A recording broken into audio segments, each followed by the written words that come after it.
It's all in the Best of the Adam Gold Show podcast. It is. As will our conversation, our first ever, with the new guy, Scott Morrow, a 3-year UMass Minuteman defenseman who signed his first pro contract yesterday and joined the team today on the ice at practice. Scott Morrow joins us on the Adam Gold Show. First of all, welcome to town. How was your first practice as a pro? Was the ice the same? Was it cold? Was it hard? What was it? Yeah. First of all, thank you. It was definitely a little bit different than what I'm used to. But it was a lot of fun. Definitely a lot higher skill level out there. Got to be aware when you're defending and stuff, but it was a lot of fun, and I'm glad to have gotten the first one out of the way. What was the biggest difference for you? Obviously, the skill level. We're talking about the best players on earth here at this level, but what was the biggest difference for you in terms of the practice? I think there's a lot of similar things like drills and stuff as to what I was used to. Like compared to a college practice, it's just when you're playing like 3-on-3 type of situations or 3-on-2s or 2-on-2s, you really have to take away space because guys can make you pay out here because they have a lot of skill, and you got to have a good stick and be all over guys. Otherwise, if you give them a little inch of space, it's gonna end up in a shot or a good chance against. So. Yeah, it especially. I don't know how many of these guys you've watched over the last couple of years. I mean, you were drafted a few years ago in 21. You were drafted, so you've had a chance to watch some of these guys play. Some of them even up close. What have you noticed? What have you tried to take away from some of the guys you're now dressing near?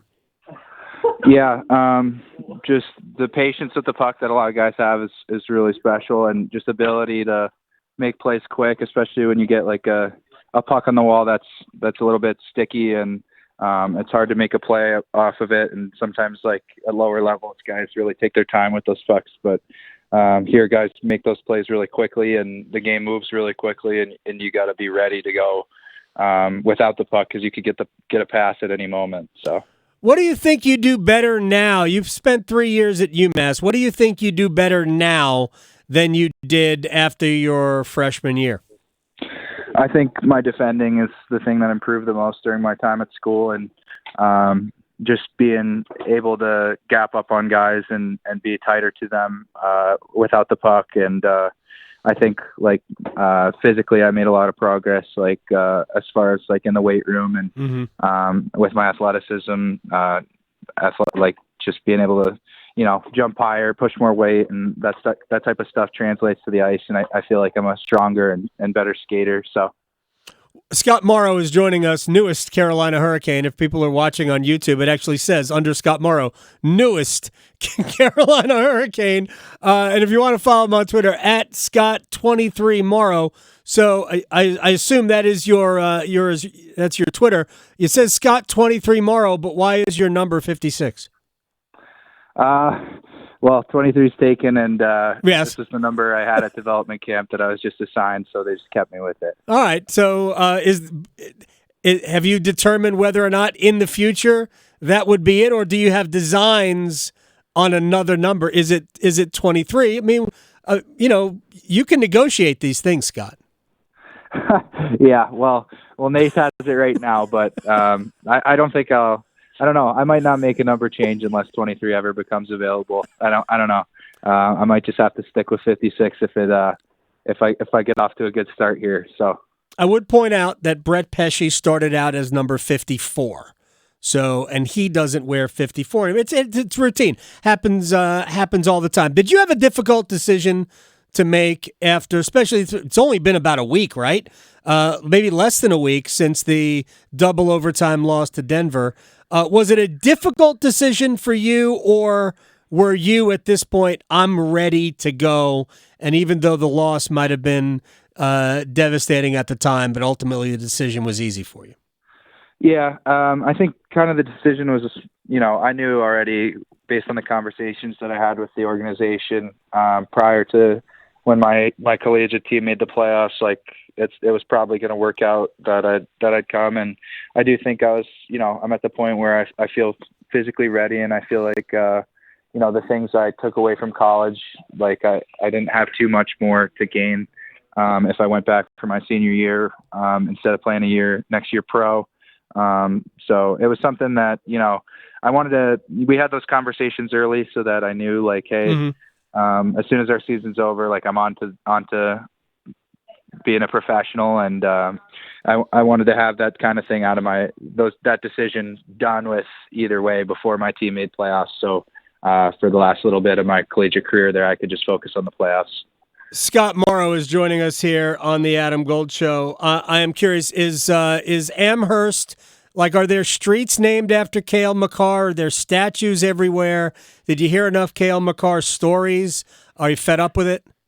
Well, I played with his brother on my team, so I think he got a little fed up with it quicker than the rest of us. So I didn't hear too much of it due to his sake, but yeah, you definitely see his picture around the rink, that's for sure.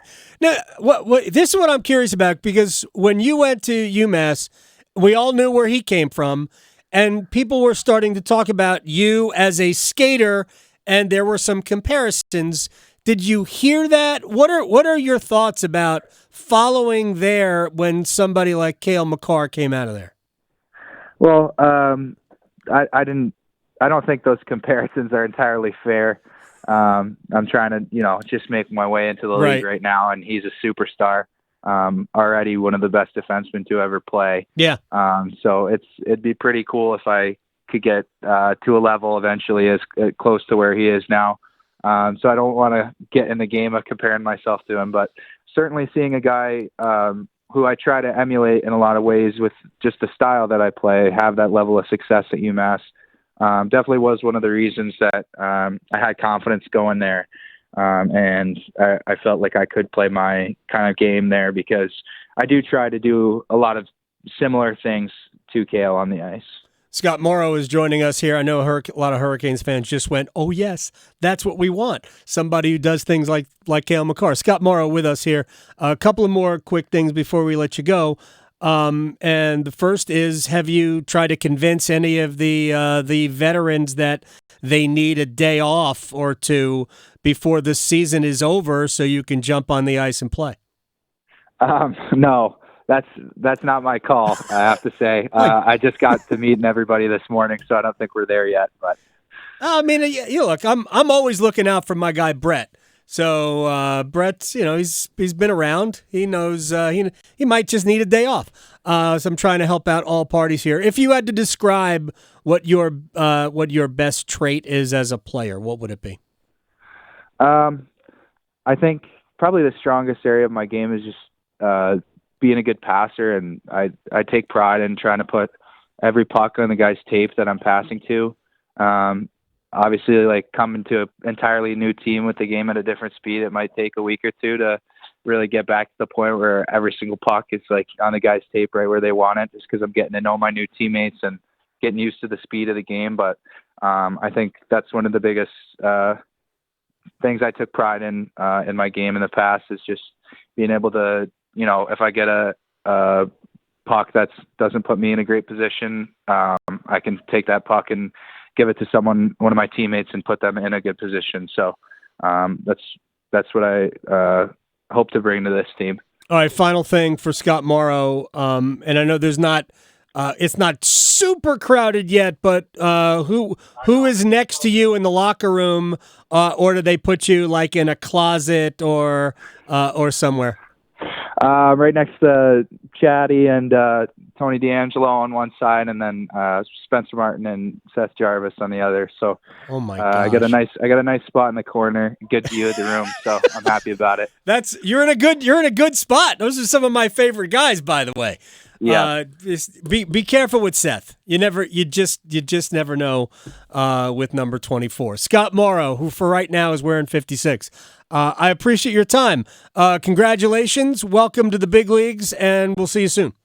Awesome. Thank you for having me on. You got it. Scott Morrow here on the Adam Gold Show.